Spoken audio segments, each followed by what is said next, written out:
여러분, M4 아이패드 프로 유저라면 꼭 알아야 하는 꿀팁이 있습니다. AV1은 유튜브, 넷플릭스에서 이미 채택된 바 있는 차세대 코덱입니다. 압축률이 높아 인터넷 속도가 느리더라도 우수한 품질의 스트리밍 영상을 제공해줍니다. 이게 M3 칩부터 들어갔는데 당연히 M4 칩이 탑재된 아이패드 프로에도 AV1 코덱을 활용할 수 있습니다. 설정 쭉 내리시면 사파리가 있죠. 여기서 맨 밑에까지 내리시면 고급이 있습니다. 가장 밑에 기능 플래그가 있는데 W가 나올 때까지 쭉 내려주시면 웹 코덱스 AV1 코덱이라고 나옵니다. 이걸 켜주시면 이제 활성화가 이루어집니다. 여기서 꼭 알아주셔야 하는 부분이 있으니 사파리 브라우저에서 AV1 코덱 활성화가 이루어져야 한다는 것입니다. 유튜브에 들어가서 유진스의 AK 직캠 영상 이걸 한번 살펴볼게요. 보시는 것처럼 해상도 옵션을 터치하면 4320p 60프레임까지 나오는 것을 확인할 수 있습니다. 주로 유튜브나 넷플릭스를 보는 용도로 M4 아이패드 프로를 쓰시는 분들은 사파리 브라우저로 감상하시면 신세계를 경험하실 수 있을 겁니다. 안녕하세요, 테크요정 비티크입니다. 어떤 기기를 구매하더라도 초기 필수 설정이 있을 수밖에 없습니다. 특정 설정 같은 경우는 호불호가 있기 때문에 본인의 취향에 맞게 개인화를 해줘야 원활한 사용이 가능합니다. 최근 국내 출시된 M4 아이패드 프로 역시 예외는 아닙니다. 초기 필수 설정을 살펴보기 전에 먼저 체크해 주셔야 하는 부분이 있으니 바로 마감 및 불량화소 테스트입니다. 여기서 말하는 마감은 데드라인이 아닌 피니쉬입니다. 물건의 마무리 처리를 의미하는데 이게 제대로 되지 않으면 개봉을 했을 때 새 제품이 아닌 중고 제품이나 하자 제품을 사용하게 되는 겁니다. 긴장을 풀지 말고 꼼꼼하게 체크를 해주셔야 이러한 리스크로부터 벗어날 수 있습니다.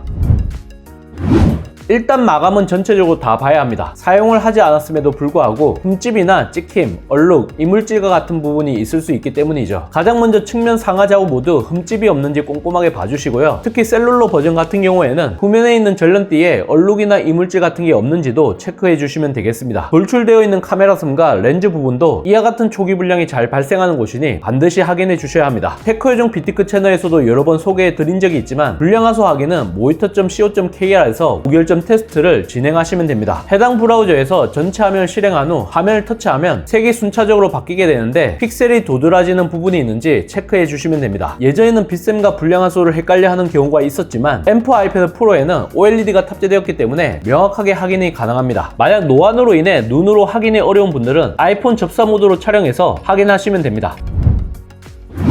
다음으로 초기 필수 설정 16가지에 대해서 살펴보겠습니다. M4 아이패드 프로에서 테스트를 했으며 기기나 운영체제 버전에 따라 상이한 부분이 있을 수 있으니 참고 부탁드립니다. 먼저 활성화해야 하는 설정 8가지에 대해서 살펴보겠습니다. 첫 번째, 다크모드 설정하기. M4 아이패드 프로는 역대급 업그레이드가 이루어진 모델입니다. 아이패드 시리즈 최초로 OLED 디스플레이가 탑재되었는데 투스택 텐덤 OLED로 인해 밝기와 수명 모두 드라마틱한 개선이 이루어졌습니다. 구조적으로 백라이트 유닛이 없는 OLED는 태생적으로 블랙에 강할 수밖에 없습니다.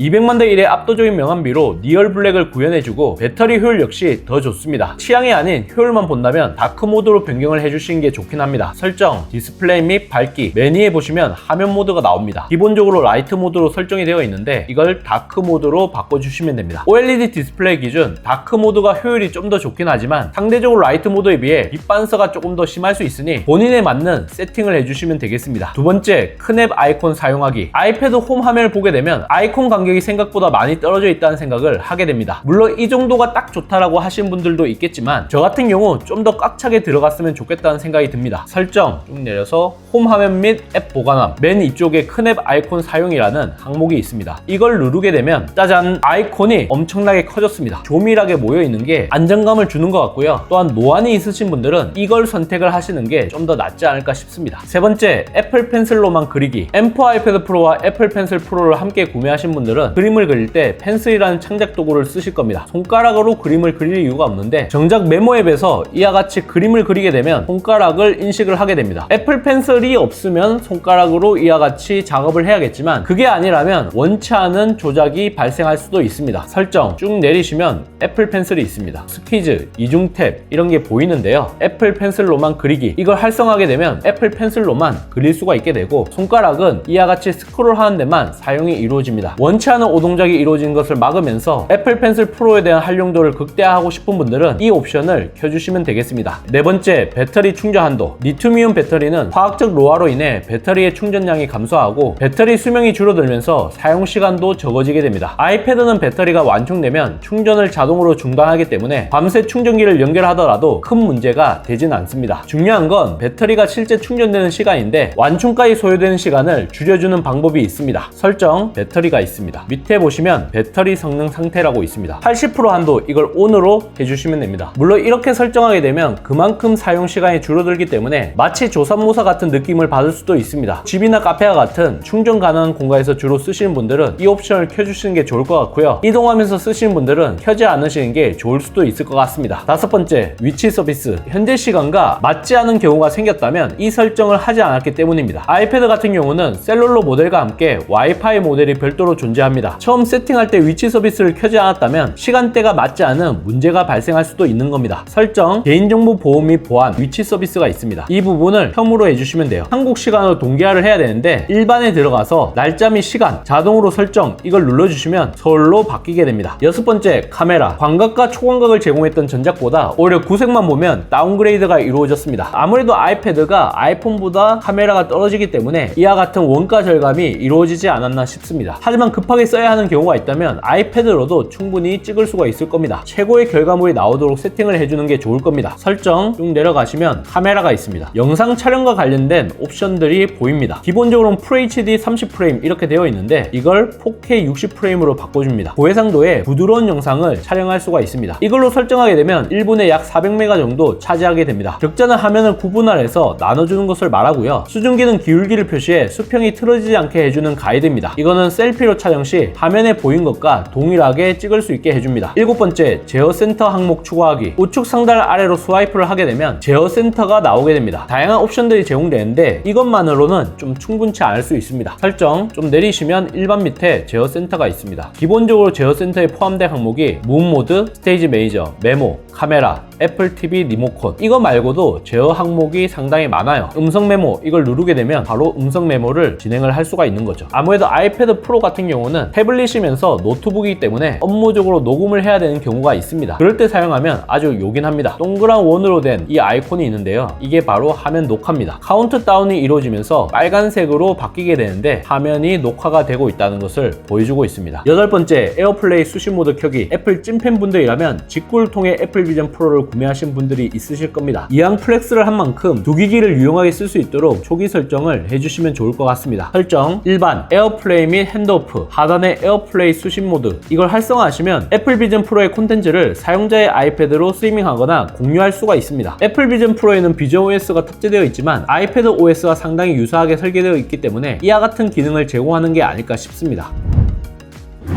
이번에는 비활성화해야 하는 설정 8가지에 대해서 살펴보겠습니다. 첫 번째, 트루톤. 아이패드 디스플레이는 주변광에 맞춰 자동으로 조정하여 색상이 다른 환경에서도 일관적으로 보이는 트루톤 설정이 제공됩니다. M4 아이패드 프로, 이 제품도 예외가 아닌데 일종의 눈보호 역할을 하기 때문에 기본적으로 설정이 이루어져 있습니다. 전체적으로 화면이 누렇지만 따뜻한 느낌이 나고요. 만약 이걸 해제하게 되면 약간 푸르면서 차가운 느낌으로 변하게 됩니다. 디스플레이마다 조금씩 편차가 있는 만큼 본인 취향을 고려해서 이걸 유지할지 아니면 해제할지 결정을 하시면 됩니다. 두 번째, 자동 밝기. 모바일 기기는 배터리 사용 시간에 민감할 수밖에 없기 때문에 자동 밝기 기능이 거의 필수적으로 들어갑니다. 트루톤은 주변광에 따라서 디스플레이 색상이 바뀌는 거지만 이건 말 그대로 밝기를 알아서 조절해 준다는 것입니다. 하지만 특정 공간에 오랫동안 놓고 쓰시는 분들은 끄시는 게 좋습니다. 시간이 지나면 강량이 달라지게 되는데 화면 밝기가 바뀌게 되면 시선이 그쪽으로 가게 되고 집중을 하지 못하게 됩니다. 설정, 디스플레이 및 밝기라고 생각할 건데 아닙니다. 손쉬운 사용에 가야 합니다. 디스플레이 및 텍스트 크기, 맨 하단에 자동 밝기가 있습니다. 자동 밝기를 끈 상태에서는 그거와 상관없이 고정된 밝기로 보여지게 됩니다. 세 번째, 페이스 아이디 화면 주시. 아이폰 같은 경우는 대부분 손에 들고 사용을 합니다. 하지만 아이패드는 마그네틱 거치대, 매직 키보드, 스마트 폴리오 같은 액세서리와 연계해서 쓰는 게 편하게 쓸 수 있습니다. 하지만 이럴 경우 페이스 아이디의 핵심 부품인 트루뎁스 카메라가 제대로 인식되지 못하는 경우가 생길 수 있습니다. 그렇다고 페이스 아이디를 해제하고 암호를 넣는다는 건 너무 불편한 일입니다. 설정, 녹색 갈색으로 된 아이콘, 페이스 아이디 및 암호 이게 나옵니다. 페이스 아이디를 사용 시 화면 주시 필요 설정이 이루어져 있습니다. 사용자가 기기를 주시하는지 확인하는 추가 보안 단계를 제공을 하는데 아무래도 각도가 잘 맞지 않으면 페이스 아이디 인식이 안 될 수도 있습니다. 페이스 아이디 인식률이 너무 떨어질 경우에만 해제해 주시면 되겠습니다. 네 번째, 자동 수정 및 자동 대문자. 내 의도와 상관없는 오동작이 발생하게 되면 스트레스로 작용하게 될 수밖에 없습니다. 애플 기기에서 가장 대표적인 게 바로 키보드입니다. 설정, 일반, 키보드. 어떤 거는 또 유용하게 쓸 수도 있는 거기 때문에 모든 걸 다 해제해라고 말씀을 드리기는 힘들지만 자동이라고 붙는 것들은 해제를 해주시는 것을 저는 추천드려요. 그리고 맞춤법 검사, 캡션이나 활성화 만약에 필요 없다 생각되시면 그냥 꺼두시는 것을 저는 추천드립니다. 다섯 번째, 최근 실행 앱 보기. M4 아이패드 프로 기준 하단독에 들어갈 수 있는 앱은 최대 몇 개일까요? 11인치가 17개, 13인치가 20개입니다. 그리고 가로와 세로 방향에 상관없이 이 숫자는 고정입니다. 기본적으로 최근 실행 앱까지 나오도록 설정이 되어 있습니다. 실선으로 이와 같이 구분이 이루어져 있고 최대 3개까지 표시가 됩니다. M4 아이패드 프로를 집에서만 쓴다면 큰 문제가 없겠지만 직장이나 카페 같은 곳에 갈 때 최근 앱이 보이게 되면 꽤 불편해질 수도 있습니다. 자칫 잘못하면 불필요한 선입견이 생길 수도 있는 만큼 가급적이면 꺼두시는 게 좋습니다. 설정, 홈 화면 및 앱 보관함. 독에서 앱 보관함 보기. 이걸 해제하게 되면 앞서 보였던 앱 보관함이 사라집니다. 사라진 만큼 새로운 앱들을 추가를 할 수가 있어요. 여섯 번째, 앱 내 평가 및 리뷰. 게임을 하다 보면 평점을 남겨달라는 팝업창이 뜬금없이 나타날 때가 있습니다. 보통 튜토리얼이 끝나면 나타나는데 거의 찍먹 정도만 한 상태에서 평가를 한다는 것 자체가 사실상 어불성설이라고 할 수 있죠. 알림이나 앱 추적과 같은 옵션은 처음 실행할지 할지 말지 결정할 수가 있지만 해당 옵션을 받지 않기 위해서는 별도로 설정을 해주셔야 합니다. 설정, 앱스토어라고 있습니다. 앱 내 평가 및 리뷰 체크가 되어 있어요. 이걸 끄게 되면 제품 피드백을 받지 않을 수 있게 됩니다. 일곱 번째, 앱 추적 요청 허용. 앱을 실행하면 알림창과 함께 나오는 팝업창이 바로 앱 추적 요청 허용입니다. 근데 지금은 이와 같이 나오지가 않습니다. 왜냐하면 제가 이 옵션을 차단을 했기 때문이죠. 설정, 개인정보 보호 및 보안. 앱이 추적을 요청하도록 허용. 이 부분을 꺼주시면 돼요. 앱이 추적을 중단하도록 요청을 해버리면 이와 같이 다 해제가 되어버립니다. 여덟 번째, 사진 추천 콘텐츠. 애플 기기에는 사진 앱이나 갤러리 위젯의 추억 사진을 자동으로 나타나게 하는 기능이 있습니다. 하지만 어디까지나 알고리즘으로 이루어지기 때문에 원치 않은 사진이 올라올 수도 있습니다. 이별했던 애인과의 추억이 담긴 사진을 지우지 않고 보관 중이었다면 갑자기 이게 올라와서 상당히 놀랄 수밖에 없는 일이죠. 설정 쭉 내리시면 사진이 있습니다. 추억 및 추천 사진 밑에 추천 콘텐츠 보기라고 있습니다. 이게 켜져 있으면 사진 앱의 포유, 검색 또는 위젯 등의 위치에 추천 사진과 추억이 자동으로 나타나게 됩니다. 내가 원하지 않은데 그냥 사진들이 올라올 수가 있는 거예요. 나는 이걸 원하지 않는다. 그런 분들은 아예 꺼두시면 되겠습니다. 참고로 신형 매직 키보드와 관련된 초기 설정 부분은 일부러 빼놓았습니다. 트랙패드 제스처 조작법과 함께 같이 정리해 드릴 예정이니 많은 기대 부탁드립니다.